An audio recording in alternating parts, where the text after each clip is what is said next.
अन्नदाता, पग पग पर है संग तुम्हारे अन्नदाता। लहू किसानों का बन के पसीना सींचता है धरती का सीना।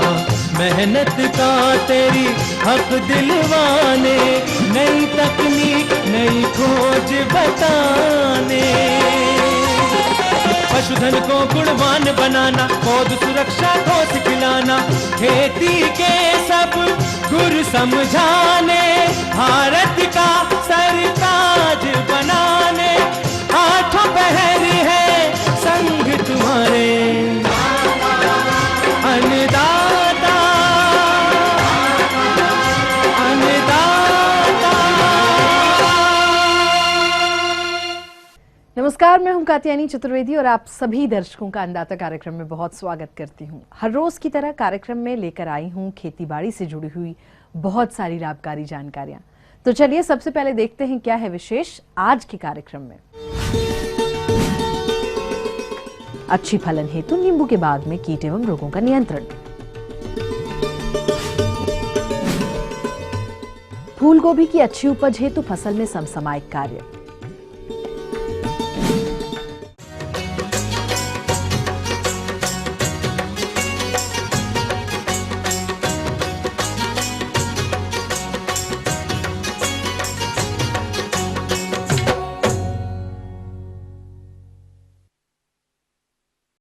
हमारे प्रदेश के किसान भाई फूल गोभी की खेती बड़े क्षेत्रफल पर करते हैं, लेकिन इस फसल पर लगने वाले कीट और रोगों के कारण उनको काफी नुकसान का सामना भी करना पड़ता है।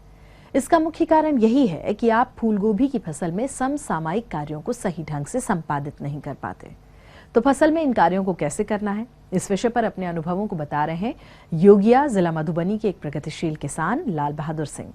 सबसे बड़ी बात है कि किसी भी कीड़ा को, बोरर तो जो है सेकेंडरी स्टेज है, प्राइमरी स्टेज उसका एग्स होता है। तो एग्स जो है दो मैच्योर्ड मेल फीमेल जाइगोट करके उस पौधे में या नहीं तो उसके अगल बगल के पौधे में पत्ते के नीचे जो है वह एडल्ट जो है जाइगोट करने के बाद अंडा देता है, जो 4 से 6 दिनों के बाद टेम्परेचर के अनुसार वह ब्रस्ट करता है और ब्रस्ट करके सैकड़ों हजारों की संख्या में वह पत्ते के ऊपर चला आता है और उसके पीछे से जो है खुरच करके उसकी हरितिमा को खा लेता है या जहीं तहीं जा करके घुस करके अपना जीवन यापन वह बढ़ाता है।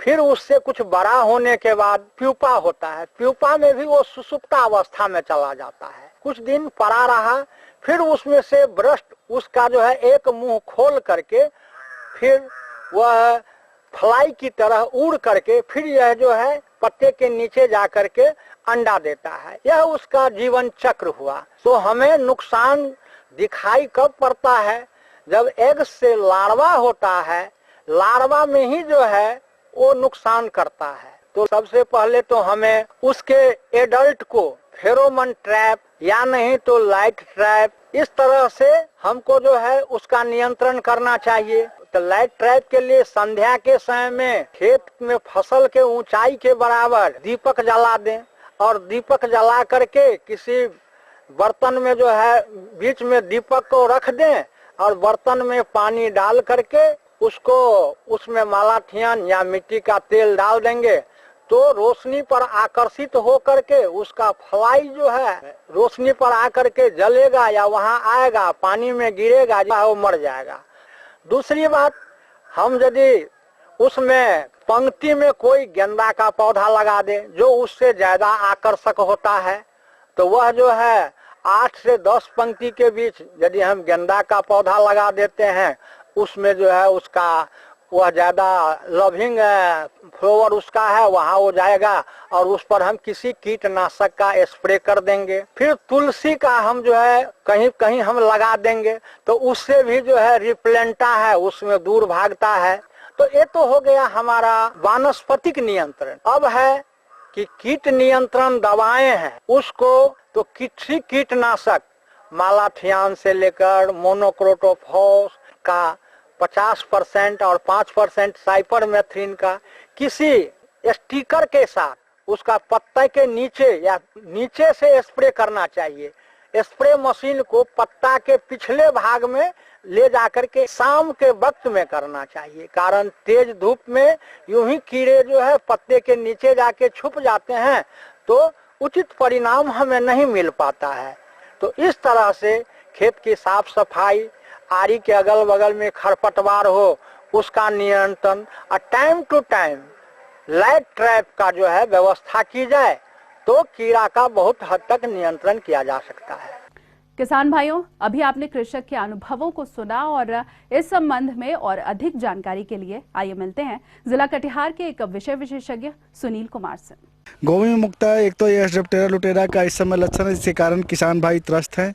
दूसरा एक जो कीट लगता है डीबीएम, डायमंड बैक माउथ, उसका लक्षण होता है कि पत्ते के वो पीछे में उसका अंडा देता है इस तरह से, और वो पत्ता को अंदर से इसका जो ये वाला भाग है पूरा ये फ्लेसी भाग उसको खा जाता है और पत्ते को बिल्कुल ये ट्रांसपेरेंट कर देता है जिससे आप आर पार देख सकते हैं। ये लक्षण है डीबीएम के। डीबीएम में टेम्परेचर काफ़ी कम होने पे इसका प्रकोप ज़्यादा होता है, उसकी प्रजनन क्रिया ज़्यादा होती है। देखिए इसका जो दोनों कीट हैं जिसका इकोनॉमिक थ्रेशोल्ड लेवल जो है, एक पौधे में कम से कम 4 से 5 कीट जब दिख जाएं तब दवा का प्रयोग शुरू कर देना चाहिए। उससे नीचे पॉपुलेशन अगर देखा जाए तो उसमें जनरली उससे पिकअप करके हटा देना चाहिए, उसका दवाओं का प्रयोग नहीं करना चाहिए। इसके शुद्ध नियंत्रण के लिए है M1 करके एक दवा आती है, ये आपका 10 ग्राम का डिब्बा होता है जिसको कि आप 15 लीटर पानी में घोल के आप छिड़काव कर सकते हैं। उसे नियंत्रण करीब 15 से 20 दिन में है। दूसरी दवा जो आती है आपका 1UP, जिसका कि कॉम्बिनेशन है आपका स्पेनोसाइड टेक्निकल है, ये लंबे समय तक 15 से 20 दिन तक इसका कंट्रोल रहता है और इससे पौधे पे कोई दुष्प्रभाव भी नहीं है, हरा भरा पौधा भी रहता है और कीड़ा का पूर्ण नियंत्रण इसमें 15 से 20 दिन तक रखता है। इस तरीके से इन दोनों कीटों का नियंत्रण इन दवाओं के साथ किसान भाई कर सकते हैं। तो ये थी कुछ उपयोगी जानकारियां। यहाँ पर एक बहुत छोटे से ब्रेक के लिए रुकेंगे, जल्द लौटेंगे। कार्यक्रम में आगे है महत्वपूर्ण जानकारियां, बने रहिए हमारे साथ। दुधारू पशुओं को स्वस्थ रखने के लिए जाड़े के मौसम में उनकी देखरेख एवं प्रबंधन।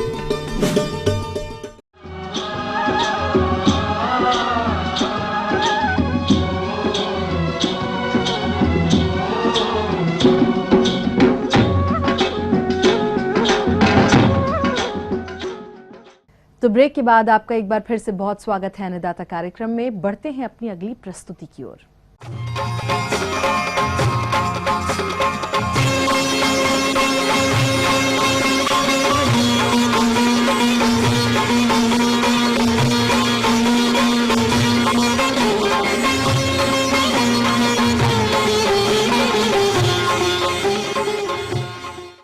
दुधारू पशुओं का विभिन्न मौसमों के अनुसार उनकी उचित देखरेख का प्रबंधन करना जरूरी होता है, अन्यथा ये पशु रोगों के चपेट में आ जाते हैं, जिसके कारण उनके दुग्ध उत्पादन में कमी भी होने लगती है। तो किसान भाइयों, दुधारू पशुओं के लिए सर्दी के मौसम में कौन कौन से प्रबंधन कार्यों को करना होता है, इसकी जानकारी दे रहे हैं एक विषय विशेषज्ञ डॉक्टर अर्चना। अभी जाड़े का मौसम आ रहा है तो उसमें पशुओं की देखभाल कैसे करनी चाहिए। ऐसा है कि अचानक ठंड का प्रकोप बढ़ने से पशुओं में तरह तरह की बीमारी होने लगती है। खासतौर से जाड़े में जो पशु परेशान होते हैं वो निमोनिया की वजह से। निमोनिया का सर्वाधिक खतरा उन पशुओं को होता है जो शीत में या ओस में ज़्यादा भीग जाते हैं या गीले जगहों में ज़्यादा रहते हैं।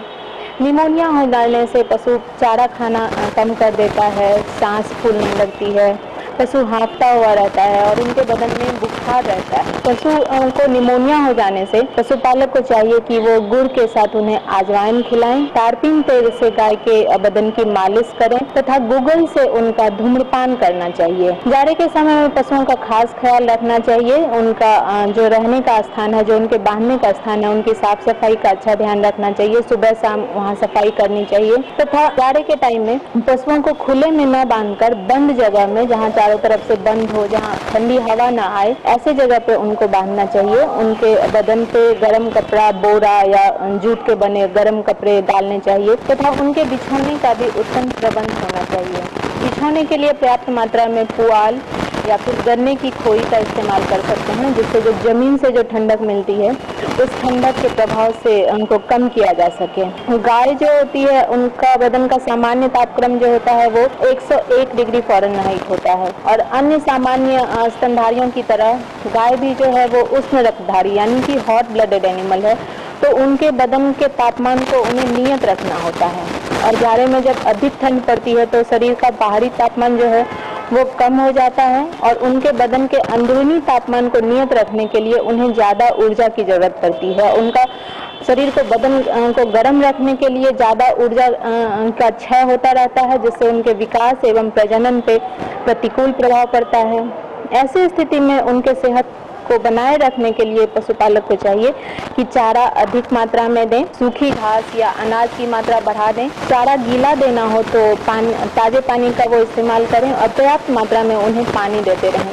ऐसा होता है कि पानी कम होने की स्थिति में पशु चारा खाना भी कम कर देते हैं, तो फिर ऐसी स्थिति में ऊर्जा प्राप्ति में बाधा होती है, तो शरीर के जो बाहरी अंग है उनको आहत होने की संभावना जो है वो ज़्यादा हो जाती है। इसमें आँख, कान, नाक, थन, वृषण ये सब जो है वो आहत होने की संभावना ज़्यादा होती है। इनकी श्वसन गति और हृदय गति धीमी पड़ने लगती है, चेतना शून्य हो सकते हैं पशु और उनकी मृत्यु भी हो सकती है। तो ऐसी स्थिति में क्या करना चाहिए, पशुपालक को अपने पशु को ज़्यादा से ज़्यादा बंद स्थान में रखना चाहिए। उनके बदन पे गर्म कपड़े होने चाहिए तथा जिस जगह वो बंधे हो उस जगह को यथासंभव गर्म रखने का प्रयास करना चाहिए। जाड़े के समय में खुरपका मुंहपका रोग का भी प्रकोप ज्यादा देखा गया है। उनके जीभ में छाले पड़ जाते हैं और धीरे धीरे ये छाले जो हैं घाव का रूप धारण कर लेते हैं।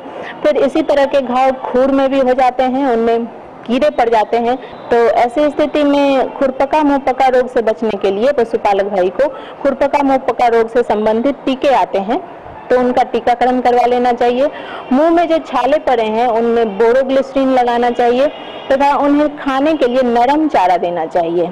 कभी कभी जाड़े में पशु जो हैं वो जबरदस्त डायरिया उन्हें हो जाता है। जबरदस्त डायरिया होता है तो फिर पतले दस्त होने लगते हैं, भूख नहीं लगती है और पानी की कमी हो जाती है, डिहाइड्रेशन हो जाता है। तो वैसे समय में पशु चिकित्सक से संपर्क करना चाहिए और गुनगुने पानी में नमक और चीनी का मिश्रण मिलाकर उन्हें लगातार पिलाते रहना चाहिए। आगे और भी कुछ रोचक जानकारियां हैं आपके लिए, लेकिन यहाँ पर रुकेंगे एक छोटे से ब्रेक के लिए। जल्द होंगे हाजिर।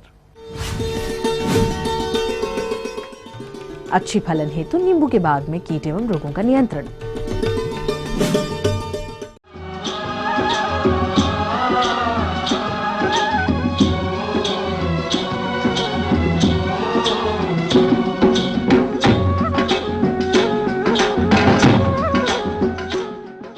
ब्रेक के बाद आप सभी दर्शकों का अन्नदाता कार्यक्रम में एक बार फिर से स्वागत है और चलिए अब रुख करते हैं अपनी अगली कड़ी की ओर।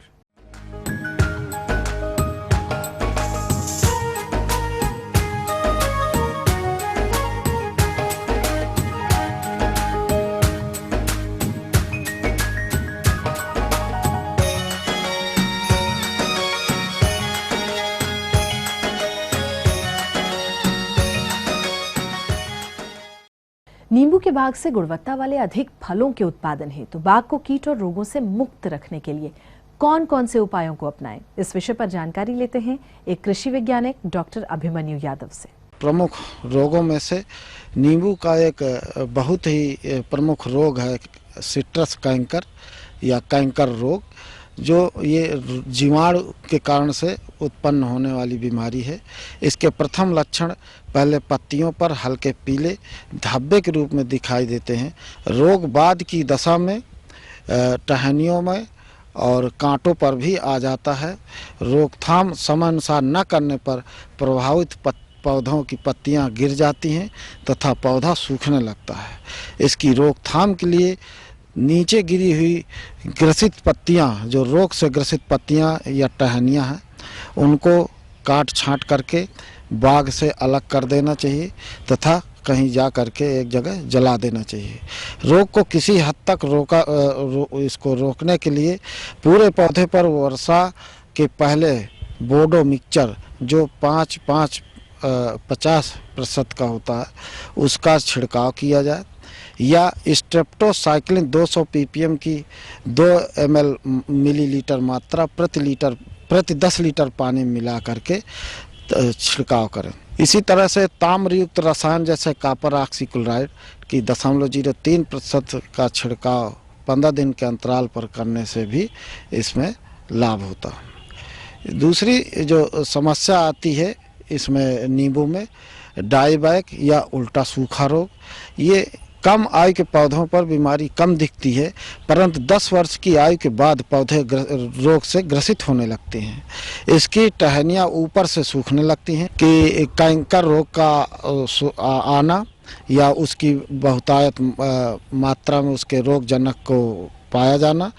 दूसरी, अच्छे जल निकास का न होना, आवश्यकता अनुसार पानी न मिलना अर्थात पानी की कमी, साथ ही सूक्ष्म पोषक तत्वों जैसे तांबा, जस्ता, मैग्नीज या लोहे की कमी से भी जड़ तथा तनों का कवक अथवा विषाणु रोग से ग्रसित हो जाना। ये तमाम तरह की जो समस्याएं से जब पौधा ग्रसित हो जाता है तो उल्टा सूखा रोग या डाईबैक बीमारी लग जाती है।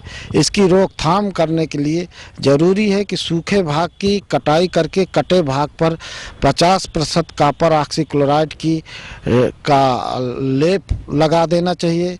इसके पश्चात कॉपर ऑक्सीक्लोराइड की 0.3% की दर से मार्च, अप्रैल व अक्टूबर, नवंबर में 15 दिन के अंतराल पर 2-2 छिड़काव करना चाहिए। इसी तरह से नींबू में जो कीटनाशक जो कीड़ों की समस्या है, इनमें से प्रमुख कीड़ा है लेमन बटरफ्लाई।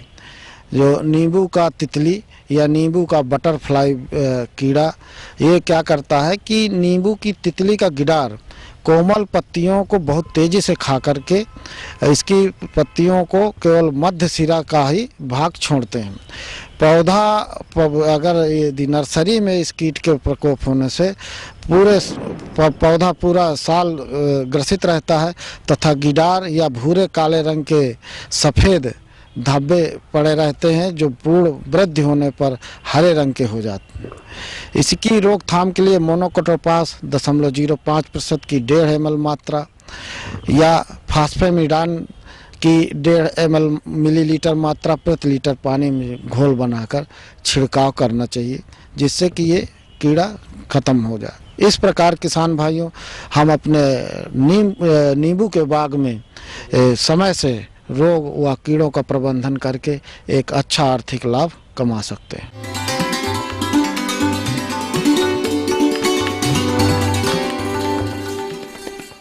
अन्नदाता हेल्पलाइन निःशुल्क फोन संपर्क सेवा के माध्यम से आपके द्वारा पूछी गई समस्याओं में से 1 या 2 महत्वपूर्ण समस्याओं को हम अपने कार्यक्रम में जरूर शामिल करते हैं, और इसी के तहत आज की चयनित समस्या और उसका जवाब इस प्रकार है। जिला रांची से प्रदीप महतो जी, आप मेथी की वैज्ञानिक बुवाई तकनीक पर जानकारी चाहते हैं, तो प्रदीप जी आपकी जानकारी हेतु प्रस्तुत है कार्यक्रम का यह अंश। बहुत सारे किस्में हैं, लेकिन खासकर जो बिहार में है चंपा और कसूरी मेथी भी लगाया जाता है। इसके अलावा जो उन्नत प्रभेद है Rajendra Kanti, Hisar Sonali, US 305, Pusa early bunching, ये मेथी जो है ये पीले दाने वाले हैं, और इसमें एक हरा दाना की भी मेथी होती है जिसकी प्रजाति UM 444 है, और इसकी खेती जो है करने के लिए अभी उपयुक्त समय है। तो किसान भाई खेतों का चुनाव कर ले। चुनाव करने से पहले आप अपनी मिट्टी की जांच अवश्य करवा लें और उसके बाद ही रोपाई करें। अब आती है खेत तैयारी करने की बारी। तो खेत जो है मिट्टी हमेशा बलुई दोमट या दोमट मिट्टी का ही चुनाव करें, और ये भी देखें कि भारी मिट्टी जहाँ हो उसमें भी आप खेती कर सकते हैं, बशर्ते वहाँ जल निकास का उचित संभावना हो। और खेत में मिट्टी की जीवांश जो होती है उसमें उर्वरा शक्ति अच्छी होनी चाहिए, और खेत को जुताई कर ले। पहली जुताई जो है कल्टीवेटर से करें, और उसके बाद 2-3 बार उसकी जुताई करने के बाद उसमें पाटा चला करके मिट्टी को भुरभुरी बना दे, और खरपतवार या कंकड़ पत्थर को भी चून करके हटा दे। और साथ ही ये ध्यान दें कि अंतिम जब जुताई कर रहे हैं तो उसमें 200 किलोग्राम सिंगल सुपर फास्फेट और 70 किलोग्राम जो है म्यूरेट ऑफ पोटाश अवश्य डालें और मिला दें। और चंपा जो है हमने बताया मेथी की जो बिहार के लिए किस्में हैं, उसकी जब खेती जब आप करेंगे 15 दिसंबर तक भी उसको लगाया जा सकता है। तो 1 हेक्टेयर अगर लगाना है उसके लिए 20 किलोग्राम की आवश्यकता पड़ती है। और ये जो है लाइन से लाइन में जब आप लगाते हैं तब ये मात्रा ज़रूरत पड़ती है। अगर छिटकावा द्वारा आप छींटने जैसे ब्रॉडकास्टिंग के रूप में आप जब इसकी बुआई करेंगे तो उसमें तकरीबन 25 किलोग्राम बीज की मात्रा पड़ेगी। रोपाई से पहले एक बात अवश्य आप ध्यान रख ले कि बीज बोने से पहले इसमें राइजोबियम कल्चर से उसको बीजोपचार कर ले और तभी ही बीज को लगाए। जब आप मेथी की बीज की बुआई करते हैं तो उसको लाइन में ही लगाए और जो पंक्ति से पंक्ति की दूरी 30 सेंटीमीटर रखे और पौधे की दूरी 10 सेंटीमीटर रखे।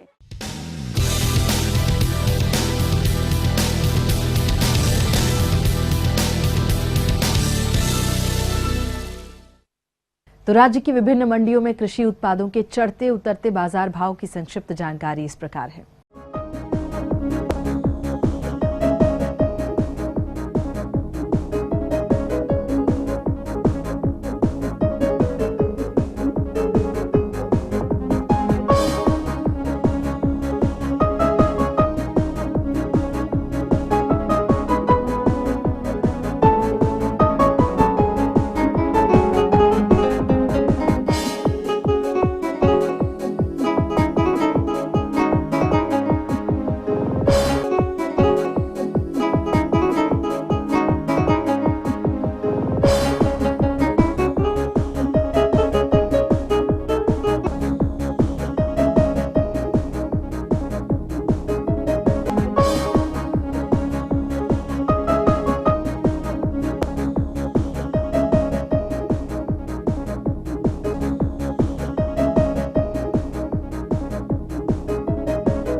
और चलिए आप देखते हैं कल दिखाए जाने वाले कार्यक्रम की मुख्य झलकियां।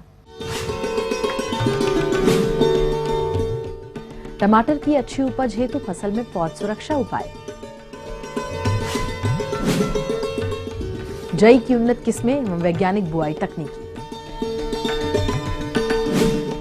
हम ये उम्मीद करते हैं कि आज का कार्यक्रम आप सभी दर्शकों के लिए बेहद उपयोगी रहा होगा। तो किसान भाइयों, अन्नदाता आपकी सेवा के लिए संकल्परत है। कृषि संबंधित समस्या एवं सुझावों के लिए आप हमें इस पते पर संपर्क भी कर सकते हैं। प्रोड्यूसर अन्नदाता, ETV Bihar Jharkhand, Ramoji film city Hyderabad 501512। साथ ही आप हमें ईमेल भी कर सकते हैं। हमारा ईमेल एड्रेस है annadattabihar@etv.co.in। और इसके अतिरिक्त आप हमें निःशुल्क हेल्पलाइन नंबर 180010845999 पर सोमवार से शनिवार के बीच में सुबह 10 बजे से शाम 4 बजे के बीच कभी भी संपर्क कर सकते हैं। तो फिलहाल अन्नदाता की पूरी टीम को दीजिए इजाजत और कल फिर इसी समय आपसे होगी मुलाकात कृषि संबंधित कुछ और महत्वपूर्ण जानकारियों के साथ। तब तक के लिए नमस्कार।